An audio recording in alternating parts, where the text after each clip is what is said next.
Vítejte u dalších novinek Profilaxů. Dnes se podíváme, co je nového v zápisu údržby. Zapademe si plán, odepíšeme si údržbu v plánu a nově můžeme přímo při zápisu údržby zapsat hlášení jednoduše takto ikonkou. Takže pokud na něco přijdeme během preventivní údržby, můžeme rovnou zadat nové hlášení, aby se provedla náprava.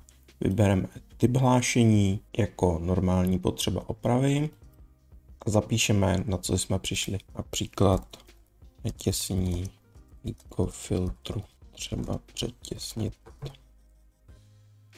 Vložíme a máme jednoduše, velmi rychle během zápisu údržby zapsané nové hlášení. This is just a beginning. And it was a great beginning. Další vylepšení a zjednodušení najdeme v záložce Profese pracovníci a pracovníci. K tomu si ale vyplníme čas a přepneme se do záložky Profese pracovníci.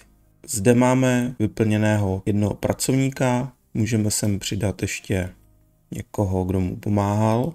A zde vpravo dole jsou dvě tlačítka, která jsou změněná na ikony. Předtím zde bylo to, co je dnes v bublinkové nápovědě, tedy naplnit délky práce aktuálního pracovníka dle délky celkové údržby.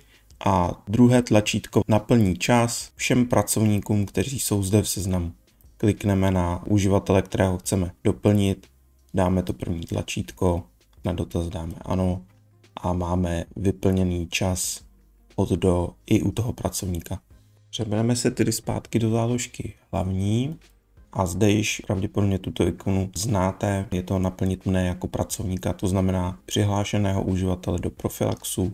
Naplníme jednoduše touto ikonou do pracovníků právě s celkovým časem údržby. To jsou tedy dvě zdánlivě jednoduché úpravy, přidání nového hlášení a změna tlačítek z dlouhého textu takto na srozumitelné ikony. Děkuji za pozornost a v příštím videu si ukážeme zase další novinky. Nebylo by to lepší s hudbou? Proč nehrají v receptore? Hrajte!